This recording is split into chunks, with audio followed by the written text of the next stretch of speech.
मोहनलाल गांव का एक कामयाब किसान था, लेकिन उसकी बीवी गायत्री की बीमारी में तकरीबन सभी खेत बिक चुके थे। इसलिए उसने अपने घर के पास पराठे की दुकान खोल ली थी।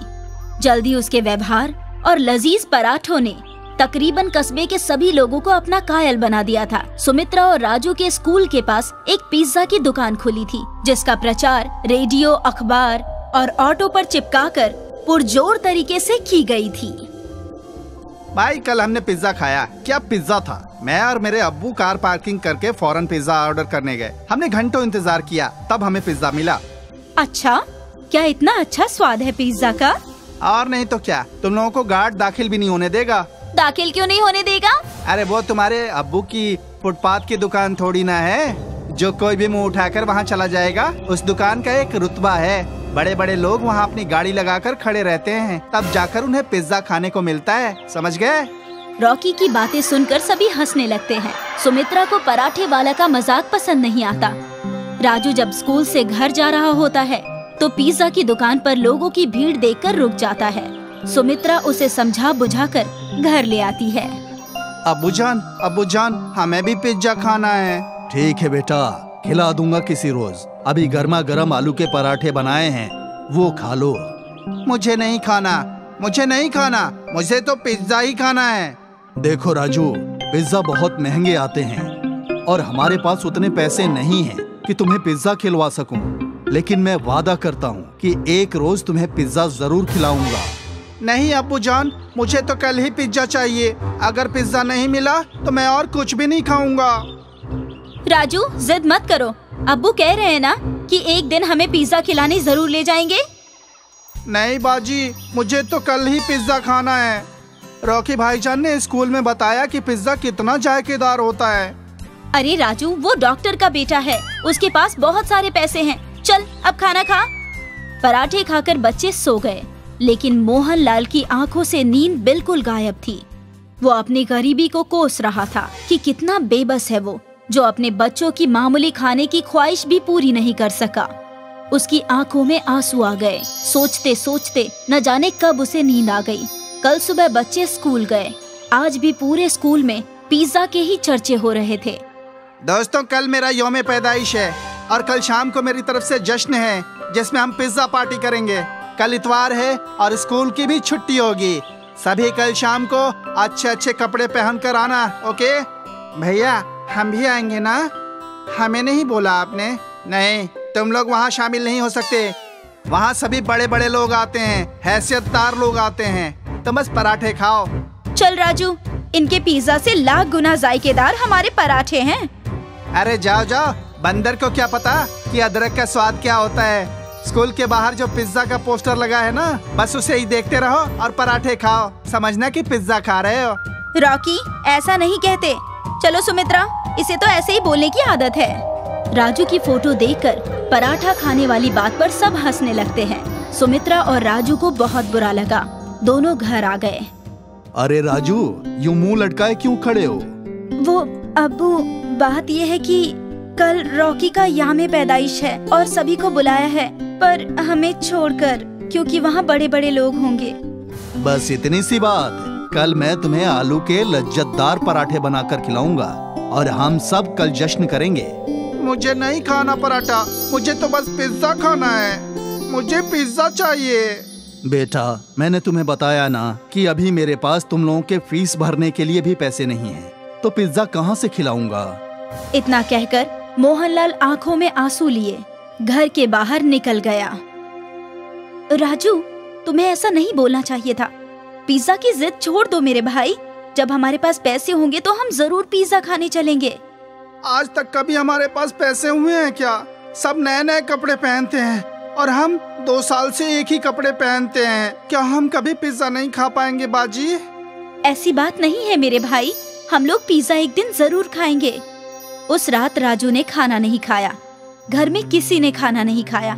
सुबह मोहनलाल उठा और बाजार चला गया। वापस आया तो देखा कि राजू अभी तक सो रहा था। सुमित्रा से पता चला कि राजू अभी भी रूठा हुआ है, खाना भी नहीं खाया है। उठो बेटा, मैं आज तुम्हें पिज्जा पराठा खिलाऊंगा। चलो उठो। पिताजी, मैंने कह दिया ना कि जब तक मुझे पिज्जा नहीं मिलेगा मैं कुछ नहीं खाऊंगा।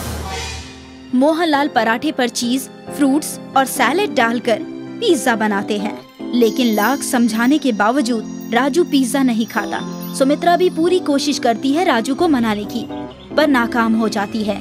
आज फिर सभी भूखे पेट ही सो जाते हैं। आधी रात को राजू को जोर से भूख लगती है। वो बावर्ची खाने में जाकर रखा हुआ पराठा पिज्जा खाता है। उसे बहुत अच्छा लगता है।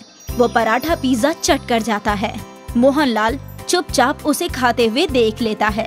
सुबह उठकर मोहनलाल बाजार चला जाता है। वापस आकर सुमित्रा को बुलाता है। सुमित्रा, ओ सुमित्रा। जी अब्बू, आई। ये लो पैसे और कल स्कूल से आते वक्त पिज्जा लेती आना। अब्बू, पैसे कहाँ से आए? वो कहीं से आ गए। और हाँ, मैंने टिफिन में पिज्जा पराठा रखा है, खा लेना याद से। सुमित्रा घर से स्कूल के लिए निकल रही होती है तो अब्बू की साइकिल बाहर नहीं खड़ी थी। समझने में देर न लगी कि अब्बू ने साइकिल बेचकर पैसे लाए थे। सुमित्रा और राजू स्कूल पहुँचे। स्कूल में रॉकी की कल की पिज्जा पार्टी की ही धूम थी। सभी की जुबान पर पिज्जा पार्टी की ही चर्चा थी। लंच में सुमित्रा और राजू पराठा पिज्जा खा रहे थे तो तभी वहाँ रीता आ गई। अरे, तुम लोग ये कौन सी डिश खा रहे हो? ये हमारे अब्बू ने बनाया है, पिज्जा पराठा। हाँ, ये स्पेशल डिश अब्बू ने बनाई है। लो, तुम भी खाओ, बहुत ही जायकेदार है। अरे वाह, ये तो हकीकत में बहुत जायकेदार है। ये तो बहुत ही अच्छा पराठा पिज्जा है। देखो, आओ देखो, पराठा पिज्जा कल के पार्टी वाले पिज्जा से कई गुना ज्यादा जायकेदार। सुमित्रा, मुझे भी एक टुकड़ा दो ना। हाँ हाँ, ये लो रॉकी, तुम भी खाओ। वाह, वाकई ये कितना लज्जतदार है पराठा पिज्जा। ऐसा तो मैंने अपनी जिंदगी में कभी नहीं खाया था। जल्द ही पूरे कस्बे में पराठा पिज्जा की चर्चा फैल गई। सुमित्रा ने अब्बू को पराठा पिज्जा बनाने की सलाह दी। अब उनकी दुकान पर भीड़ लगने लगी थी और पिज्जा की दुकान में खरीदार लगभग कम जाने लगे। पिज्जा की दुकान बंद होने की नौबत पे आ गई। तभी एक दिन पिज्जा दुकान के मालिक खुद मोहनलाल की दुकान पर आए। मोहनलाल जी, आपके पिज्जा पराठा का बड़ा नाम सुना था, आज चख भी लिया। वाकई बहुत लाजवाब है। वाकई आपके हाथों में तो जादू है। शुक्रिया जनाब। क्यों ना हम दोनों मिलकर साथ काम करें। आप मेरी दुकान का इस्तेमाल कीजिए, मैं फराहमी और कारोबार की तशहीर देख लूंगा। जो भी नफा होगा आधा आधा बांट लेंगे। मोहनलाल को ये कारोबारी अच्छी लगी। दोनों मिलकर साथ साथ काम करने लगे। पराठा पिज्जा का जायका और अच्छी तशहीर जल्द ही उनकी दुकान कई शहरों में खुल गई।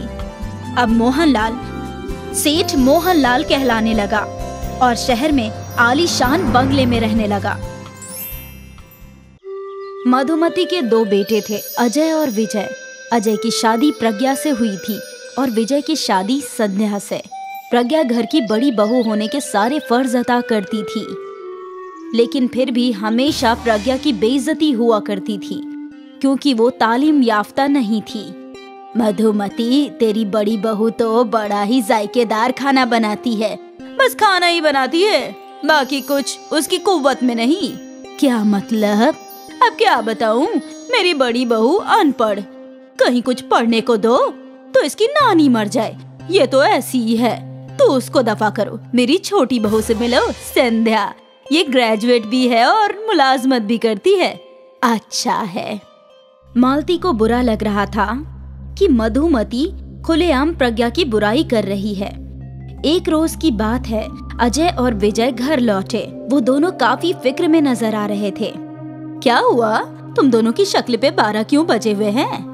नगर पालिका से नोटिस आई है कि हमारा घर गैर कानूनी है और जल्दी ही वो हमारा घर तोड़ने वाले हैं। हम तो सालों से यहाँ रह रहे हैं, तो ये घर गैर कानूनी कैसे होगा? मालूम नहीं अम्मा, कुछ समझ नहीं आ रहा। और बस तब से अजय और विजय के अदालत के चक्कर शुरू हो गए। कुछ माह गुजर गए।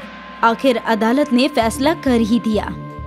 आप लोगों का घर गैर कानूनी है और नगर पालिका जल्दी उसे तोड़ देगी। ये सुनते ही मधुमती के कदमों तले जमीन खिसक गई। सारे घर वाले परेशान हो गए और अगले ही रोज विजय अजय के पास आया।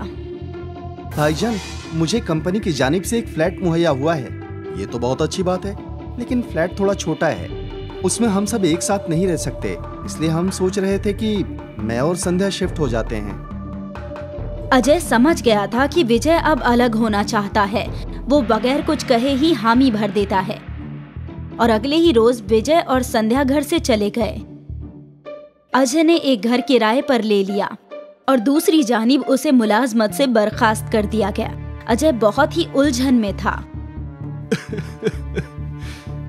आप क्यों रो रहे हैं? ये मुसीबत तो खत्म होने का नाम तक नहीं ले रही, एक के बाद एक बढ़ती ही जा रही है। मुझे मुलाजमत से बर्खास्त कर दिया गया। ये सुनकर प्रज्ञा भी हैरान हो गई, लेकिन उसने अजय को दिलासा दिया।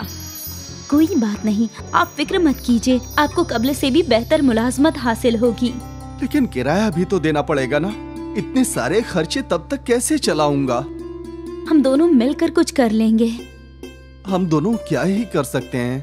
मैं खाना बना सकती हूँ, आप फरोख्त कर सकते हैं। कोई काम बड़ा या छोटा नहीं होता। अगर हम दोनों मिलकर कोशिश करें तो इन सारी मुसीबतों का हल निकाल सकते हैं। तुम बजा फरमा रही हो। प्रज्ञा ने सारी बात अपनी सास मधुमती को बताई। तुम बजा फरमा रही हो बहू, मुश्किल के वक्त हम सबको मिलकर मुकाबला करना चाहिए। लेकिन हम क्या खाने की चीज फरोख्त कर सकते हैं? बाजार में तो सब कुछ कब्ल ही फरोख्त होता है। हम कुछ न कुछ अलग तो तलाश ही लेंगे। चलिए बाजार देख कर आते हैं। प्रज्ञा अजय को अपने साथ बाजार ले गई और वो लोग हर खाने की रेडी देखने लगे। चाट, भेलपुरी, फ्रैंकी, मैगी, पराठे, सब कुछ तो कब्ल ही फरोख्त हो रहा है। क्यों ना हम इन दोनों चीजों को मिला दें? क्या मतलब? मतलब आपने मैगी फ्रैंकी तो खाई है ना, उसमें फ्रैंकी मैगी एक साथ है, वैसा ही कुछ। तो अब क्या हम मैगी पराठे फरोख्त करें? वैसे तरकीब बुरी नहीं है, सस्ते में बन भी जाएगा और फरोख्त भी बहुत होगा। वाकई? प्रज्ञा ने दुकान से कुछ मैगी के पैकेट्स खरीद लिए। प्रज्ञा ने मैगी बनाई और फिर उस मैगी को पराठे के आटे में भर के उसके पराठे बनाए। सासू माँ, चक्कर बताइए कैसा बना है? मधुमती ने एक पराठा खाया। वाह बहू, ये तो बहुत बढ़िया है, बहुत खूब। प्रज्ञा ने एक पराठा अजय को भी दिया। अजय तो बड़े मजे से पराठा खा रहा था। क्या हुआ, आपने बताया नहीं कि कैसा बना है? बहुत खूब, एक और मिलेगा? प्रज्ञा ने अपने शौहर और सास को और मैगी के पराठे खिलाए और खुद भी खाया। सबको उसके मैगी के पराठे की तरकीब अच्छी लगी। अगले ही रोज प्रज्ञा ने बाजार में मैगी पराठे का स्टॉल खोल दिया। बाजी, ये मैगी पराठा क्या है? मैगी और पराठा की अजमेइश, खाकर तो देखो, बहुत मजेदार होता है। ठीक है, एक मैगी पराठा दे दीजिए। प्रज्ञा ने उस लड़के के लिए एक मैगी पराठा बनाया। उस लड़के ने वो चखा और उसके चेहरे पे मुस्कान आ गई। ये तो लाजवाब है, ऐसा पराठा मैंने कभी नहीं खाया, हरगिज नहीं।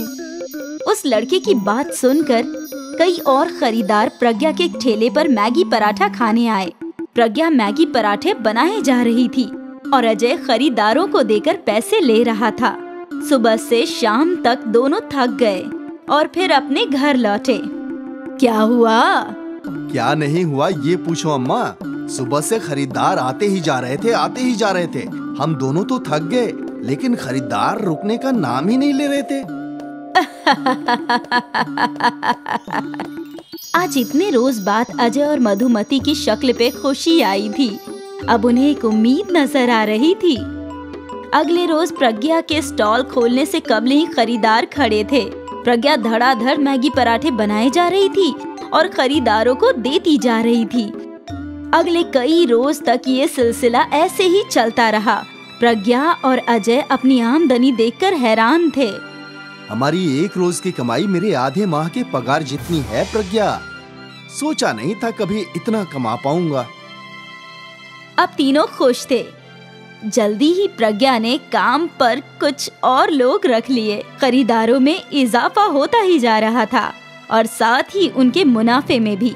बस 6 महीने में प्रज्ञा और अजय ने नए घर का डाउन पेमेंट अदा किया और वो लोग अपने नए घर में आ गए। मैंने हमेशा तुम्हें कम समझा है, ये सोचकर कि तुम तालीम याफ्ता नहीं हो, क्योंकि मुझे इल्म नहीं था कि तुम क्या हो। तुम्हारा हुनर और ख्वाहिश तालीम से कहीं ज्यादा बढ़कर है बेटा। तुम अजय की मदद करना चाहती थी और तुमने कर दिया। मुझे तुम पर बहुत फक्र है। प्रज्ञा की सास ने आज पहली मर्तबा उसे गले से लगाया। ये दिन प्रज्ञा के लिए यादगार था। एक किराए के घर से वो अपने खुद के घर में आ पहुँचे, और ये सब प्रज्ञा के मैगी पराठे की बदौलत। तारा सिंह अपने गांव में ठेले पर आलू पराठा बेचा करता था। आइए आइए, गर्मा गर्म शुद्ध डालडा घी के पराठे खाइए। मीरगंज का आलू है, किशनगंज का आटा, चक्कर तो देखिए तारा का पराठा। तारा के ठेले पर हमेशा लोगों की भीड़ लगी रहती थी। तारा और श्वेता आलू पराठे को बेचकर ही काफी अच्छी कमाई कर लेते थे। उनकी बेटी मीना गांव के सबसे महंगे स्कूल में पढ़ती थी। एक बार रात को जब तारा और उसकी बीवी सो रहे थे, तो अचानक किसी ने उनके दरवाजे पर दस्तक दी। रात के 12 बज रहे हैं। इतनी रात को कौन हो सकता है? मैं जाकर देखता हूँ। तारा ने दरवाजा खोला तो उसने देखा कि उसका चचेरा भाई आकाश खड़ा है। क्या हुआ आकाश, इतनी रात को कैसे आना हुआ? तारा भाई, मेरी बीवी की तबीयत बहुत खराब है। क्या आप 1500 रुपए देकर मेरी मदद कर सकते हैं? हाँ हाँ, क्यों नहीं। तुम बस 5 मिनट रुको, मैं आपके पैसे जल्दी वापस कर दूंगा। अभी तुम पैसे वापस करने की नहीं, अपने बीवी के सेहत की चिंता करो। तारा का चचेरा भाई आकाश तारा से बहुत जलता था, लेकिन मदद मांगने भी हमेशा उसी के पास आता था। डॉक्टर के घर जाते ही आकाश अपना गुस्सा अपनी बीवी माधुरी पर उतारने लगा। आज तुम्हारी वजह से मुझे फिर से उस घमंडी तारा के पास जाना पड़ा। अगर तुम बीमार ना होती तो मुझे आज तारा के सामने हाथ नहीं फैलाना पड़ता। तुम तारा भैया के बारे में ऐसा क्यों सोचते हो? वो जरा भी घमंडी नहीं है। और आज मैं बीमार हो गई तो तुम इतना चिल्ला रहे हो जैसे उनसे पैसे मांगने जाते ही नहीं हो। तारा भैया ने पता नहीं कितनी बार तुम्हें पैसे दिए हैं और तुमने उनके पैसे आज तक लौटाए भी नहीं। फिर भी वो तुमसे कुछ नहीं कहते।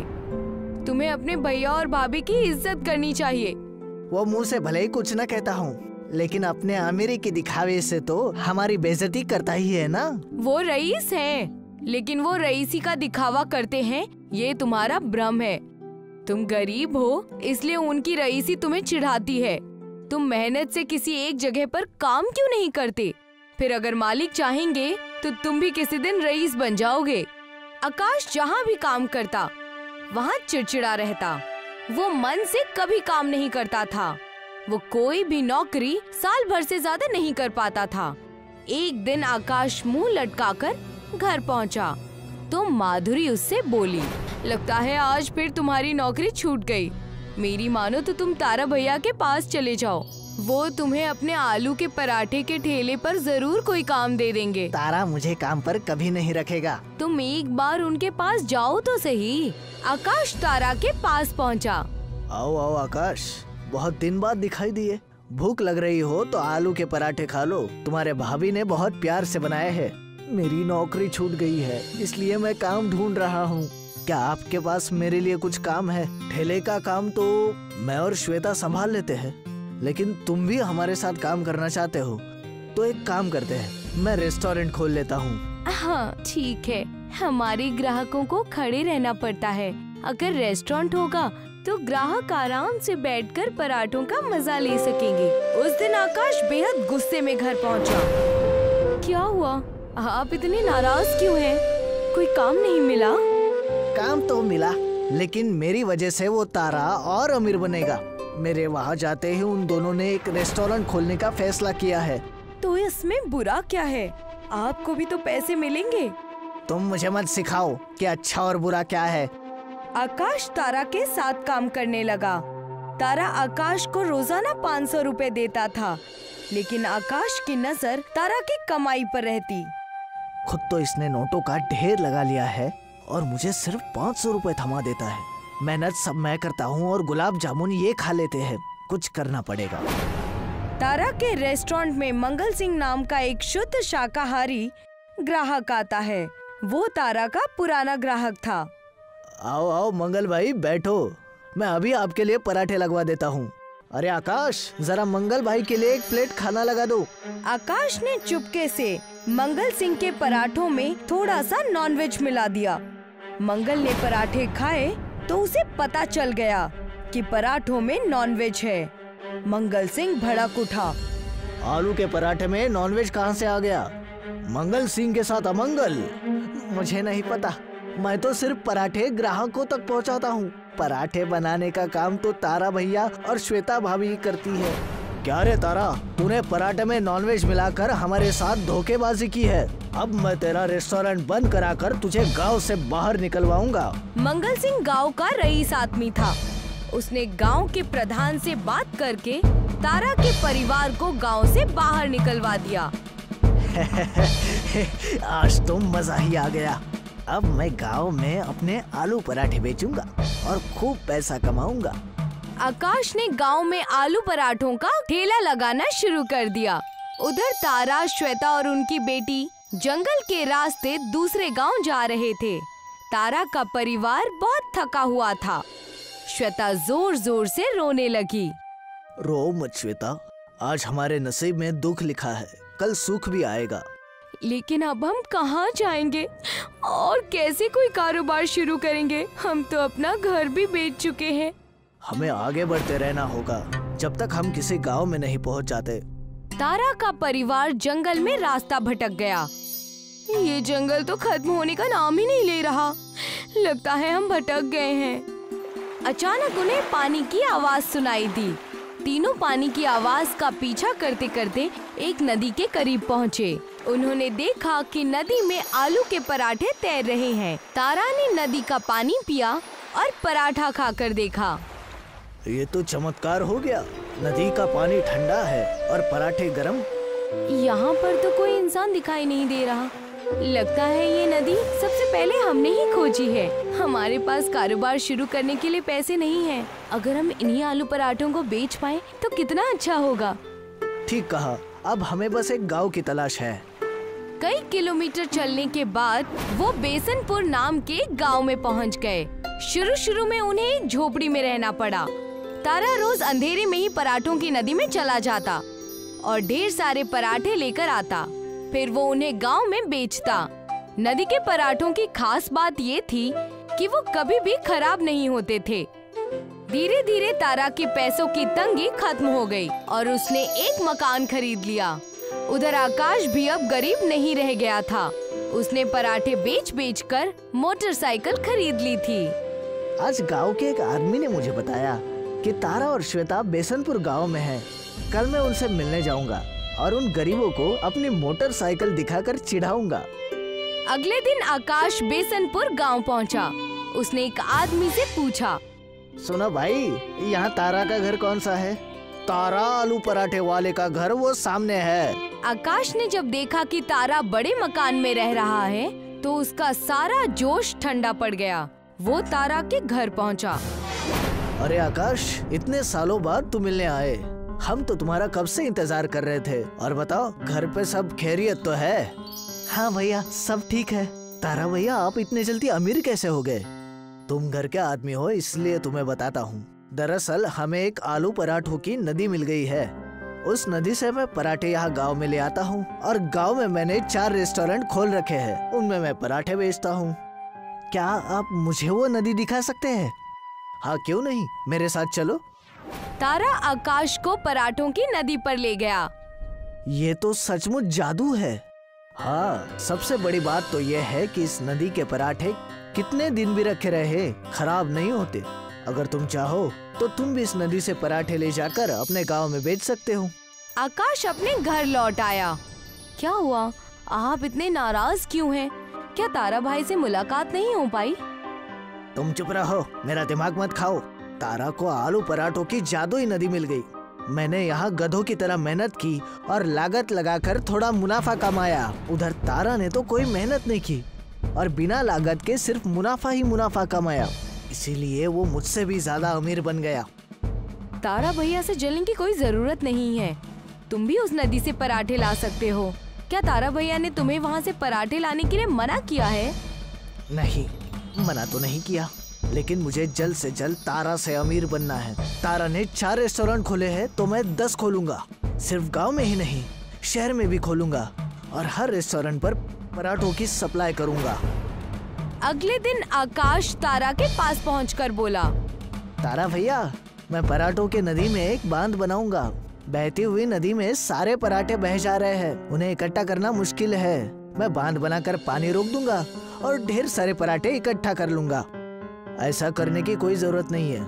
नदी का पानी कुदरती तौर पर बहता रहे तो ही अच्छा है। बांध बनाने की कोई जरूरत नहीं। और तुम बांध बनाओगे कैसे? मैं अकेले ही बांध बनाऊंगा। आकाश ने तारा की एक नहीं सुनी और उसने नदी पर एक बड़ा सा बांध बना दिया। आकाश पराठा इकट्ठे करने लगा। एक दिन जब आकाश नदी से पराठे इकट्ठे कर रहा था तो नदी का बांध बहुत ज्यादा पानी इकट्ठा हो जाने की वजह से फट गया और आकाश नदी में बह गया। फिर उसका कुछ अता पता नहीं चला। तभी तो कहते हैं, इंसान को थोड़े में ही खुश रहना चाहिए। बहुत ज्यादा की लालच अच्छी नहीं होती।